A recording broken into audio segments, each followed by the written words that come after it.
C'est moi qui ai enlevé les balles. Je me suis dit que c'était pour moi, quoi.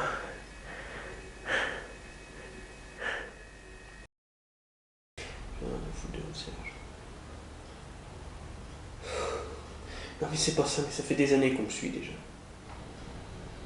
J'ai pas envie de le voir au CH. Et l'autre connard non plus d'ailleurs. Tout te creux.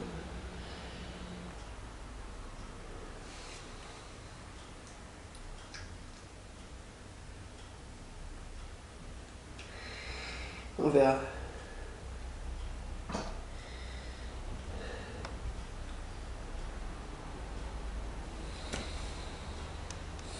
Ok.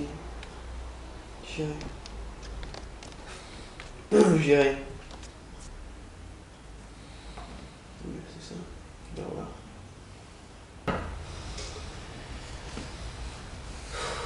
Qu'est-ce qu'il voulait? Il voulait chez aussi.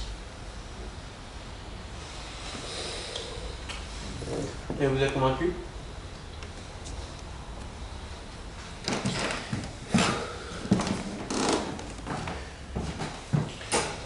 Je vais me reposer. Si vous avez besoin de quelque chose... Bon, maintenant qu'il n'y a plus que nous, hein, je finis mon sandwich le temps du générique. Et on y va.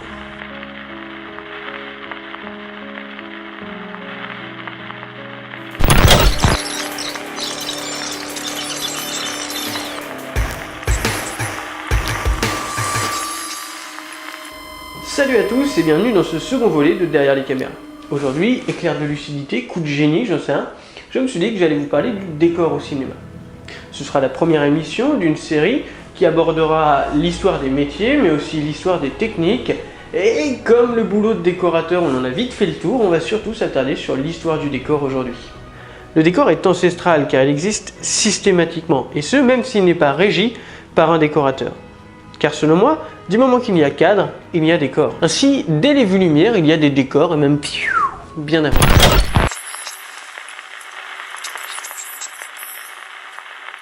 Pour comprendre le décor, il faut donc revenir avant le cinématographe. En 1788, Edison invente le kinétoscope. Rapidement, pour ceux qui ignorent ce qu'est le kinétoscope, c'est une machine dotée d'un œilleton. Le spectateur insère une pièce pour regarder dans cet œilleton.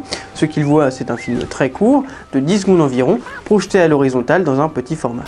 Seulement, ces films doivent évidemment être tournés en amont. Cette tâche, elle sera confiée à Dickson, son assistant. Pour se protéger des intempéries, pluie et vent, ils fondent le Black Maria, un studio au plafond de verre. Car à l'époque, on cherche la lumière du soleil pour s'éclairer, faute de mieux. Souvent, comme on le voit là, le décor consiste surtout et simplement des accessoires sur un fond noir. Quelques années plus tard, les frères Lumière tournent leur vue en plein air, déterminant, comme je le disais en intro, un décor par le cadre. Le Black Maria, premier studio, aura des héritiers notamment en France, où Méliès fondera le sien. Cette fois-ci, le décor n'est plus simplement un fond noir, mais des toiles peintes venues du théâtre.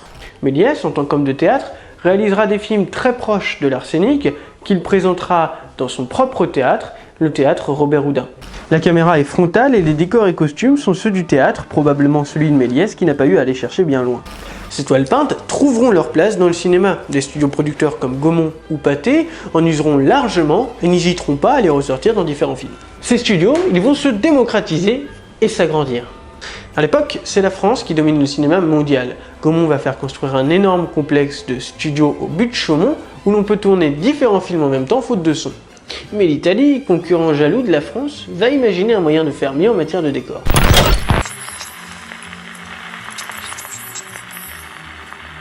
Jaloux, probablement, les Italiens vont décider de sortir des studios pour avoir plus de place et créer d'immenses décors en relief.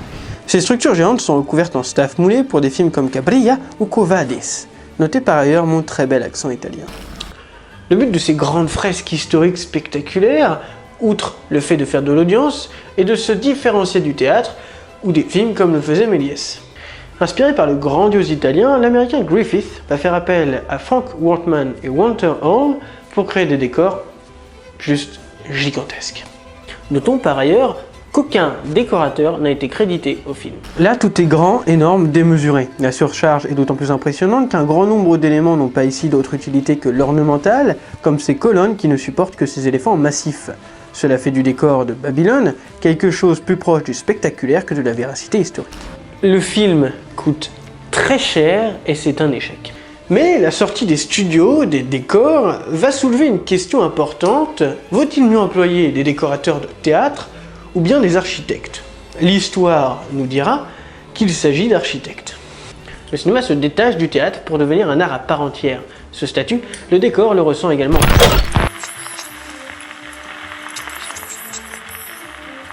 Avant, le cinéma n'était pas considéré comme un art. Dans les années 20, la notion de décorateur évolue radicalement.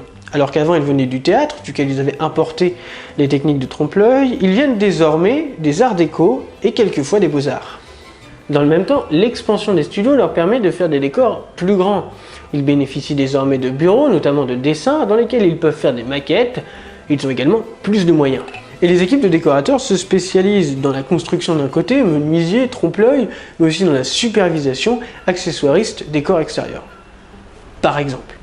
Et faute de parole, le décor de cinéma doit raconter autant que les mimiques des acteurs et les costumes. Prenons le cas de l'Allemagne où les auteurs vont puiser l'esthétique de leurs œuvres chez des peintres comme Ernst Ludwig ou Kirchner Franz.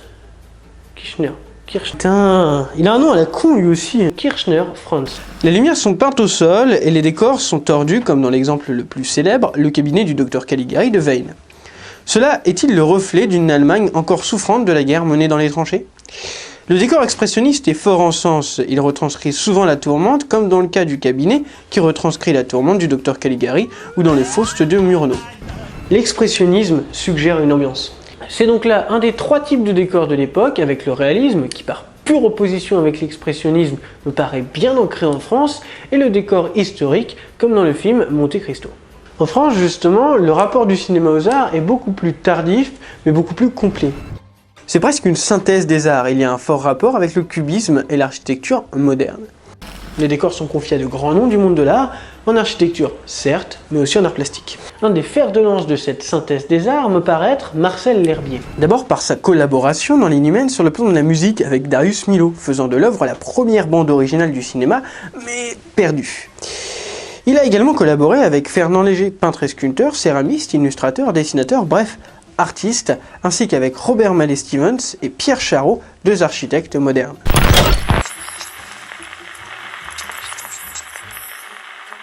L'arrivée du son va changer la donne. Le fait est que les micros sont super sensibles et dehors il y aurait beaucoup trop de sons nuisibles. Alors on retourne dans les studios qui deviennent noirs et insonorisés. Aux États-Unis, comme dans les années 10, les décors sont conservés et réutilisés. Petit à petit, des décors permanents vont être construits en plein air, comme des ranchs à la belle époque du western. En même temps, en Europe, on remarque une homogénéisation des décors due à des échanges de décorateurs venus de pays différents. Les décors redeviennent réalistes, avec des extérieurs stylisés et des intérieurs détaillés. En Italie, on renoue avec des décors extérieurs et Mussolini, qui a bien compris le power du cinéma dans la propagande à la Goebbels, crée la Cinecittà, que vous connaissez tous pour ça, ça, et encore ça. Des gamins de partout. Plein la chambre. Je sais pas... 60, 80... En France, dès 1935, c'est le début de l'âge classique avec des décorateurs de renom, talentueux, qui vont se distinguer. La guerre arrive et le cinéma freine finalement assez peu par rapport à ce que l'on aurait pu imaginer. Seulement, au sortir du conflit, les décorateurs des années 30 refusent de céder leur place à de jeunes nouveaux, à cause d'un souci de qualité. Il y a donc peu de changements, sinon dans le sens du renforcement des studios. À la même époque, Jean Cocteau propose la notion de directeur artistique à Bréart pour le film La Belle et la Bête. Mais avec la mort de Bréart en 1949, le terme est abandonné.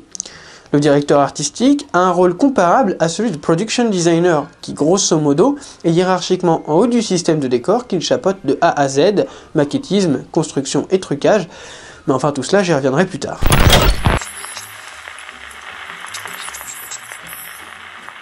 L'ère des studios fut certes longue, n'allez pas croire qu'on y resta cloîtré. Avec la simplification du matériel sonore, on put en sortir et tourner des films en plein air, j'en veux pour preuve certains films de John Ford. Cela commence en Italie avec le néoréalisme, un courant qui brièvement considère le cinéma comme vecteur de réalisme, comme son nom l'indique. Alors, pour trouver des espaces authentiques, on sort des studios. D'autant que ces infrastructures ont putain de souffert pendant la guerre. Il y a certes une véritable volonté de s'inscrire dans la réalité, mais il n'y a pas pour autant un refus catégorique des studios, attention à cela, notamment en ce qui concerne les intérieurs.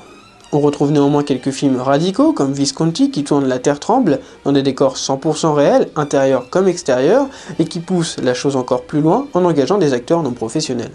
J'ai tendance à penser que l'histoire se répète. Souvenez-vous de Griffith, qui s'inspirait du grandiose italien pour créer Intolérance. Et bien là encore, les Américains vont être influencés par le cinéma italien. Ajoutez à cela un système de production pesant, et les réalisateurs vont vouloir s'écarter un petit peu d'Hollywood. Des réalisateurs comme Billy Wilder vont traverser les États-Unis pour tourner à New York, qui deviendra le cadre de son film Le Poison.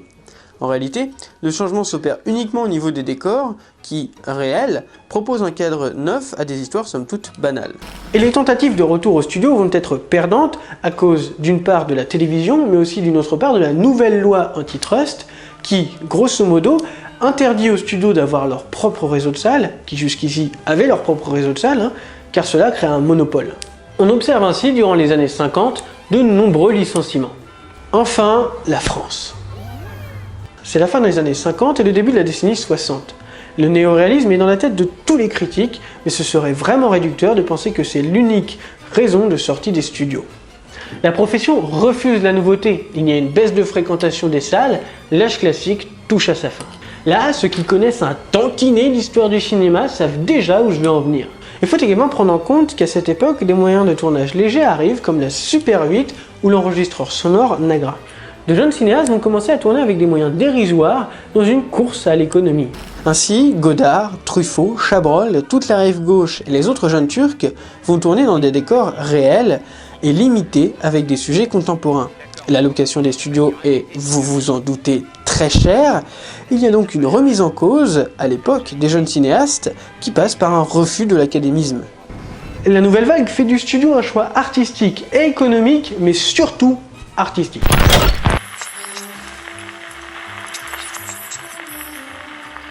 Notre histoire entre maintenant dans une période de renouvellement des décors déjà entamée avec la sortie des studios. Cela formera une partie de notre héritage moderne. Dès ces années-là, les studios américains commencent à venir tourner en Europe où c'est moins cher. Et putain, depuis quelques années on entend parler à Toulouse de l'implantation des studios américains. Allez, quand même! Motherfucker! À la fin des années 70, les décors sont esthétiques et plus simplement réalistes, comme à la fin de Vogue le navire de Fellini quand il montre toute l'artificialité des décors. En France, Alain Resnais propose dans certains de ses films des décors dans la même lignée, avec récemment son ultime œuvre, Aimer, boire et chanter. Finalement, les décors retrouvent une place sensiblement identique à celle qu'ils tenaient dans les années 20. Mais avant, un rapide dérivé par le métier de production designer s'impose. Dans l'évolution du boulot de décorateur, apparaît dans ces années-là la fonction de production designer qui est en charge de la vision globale d'un projet. Il confie le boulot à différentes entités, menuisiers, graphistes, etc., qui sont parfois à des kilomètres de distance. Et lui, il chapeaute tout ça. Sur des tournages comme Harry Potter, par exemple, les décors réels sont tournés en Angleterre, puis les roches sont envoyées à Los Angeles, où ils sont traités, on y ajoute les effets spéciaux et les décors numériques ensuite. Car de fait, à partir des années 80-90, le numérique va prendre de plus en plus d'importance, comme vous le savez, et il aura un impact majeur sur les décors. Le décor est dans les 20 dernières années du siècle passé, truffé de références, au cinéma en lui-même certes, mais aussi à d'autres esthétiques, voire à de nouveaux arts. Gustave Doré devient alors une très grande source d'inspiration pour des films tels qu'Oliver. On peut également citer les films de Burton, très inspirés de nombreux artistes. Il se nourrit beaucoup de l'art pour les décors de ses films, et en 1989, avec Batman, il inaugure une ère où les décors seront très inspirés de la BD et plus largement de la peinture contemporaine. Je vous renvoie encore à René, qui était également un grand fan de comics. Je déconne pas. C'est à partir de ces années-là que le numérique arrive. Les décors ont une crédibilité accrue, cela crée une pseudo-réalité, limitée lors des tournages par le manque de consistance, qui est complexe pour les acteurs. C'est grâce à cela qu'il n'y a pas encore d'hégémonie du cinéma numérique, selon moi. Et certes, il y a le fond vert, de plus en plus présent car de plus en plus économique, mais comme à l'époque de la nouvelle vague, cela reste encore un choix artistique. Peter Jackson, publicitaire officiel de la Nouvelle-Zélande, propose des scènes en studio spectaculaires pour tous les intérieurs du Seigneur des Anneaux et du Hobbit, mais aime également montrer de nombreux paysages de son pays, la Nouvelle-Zélande. Et c'est vrai qu'on ne tourne pas systématiquement devant un fond vert et qu'on prend encore le temps de sortir la caméra, mais si les décors numériques sont de plus en plus présents, eh bien il faut le dire, c'est parce qu'ils sont de plus en plus beaux et réalistes. Ainsi, voici pour l'histoire des décors. Pas de vraie conclusion aujourd'hui, je profiterai du prochain épisode pour faire une belle synthèse, puisque nous parlerons du costume et du maquillage, juste le temps pour moi de convaincre Enjoy Phoenix de faire cette vidéo avec moi. Vous connaissez la chanson, hein, pour vous abonner, pour nous retrouver sur les réseaux sociaux et tout ça.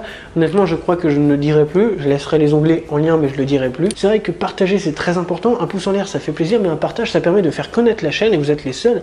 Vous avez en vous le pouvoir, you got the power, de faire connaître cette chaîne. Allez, bon film!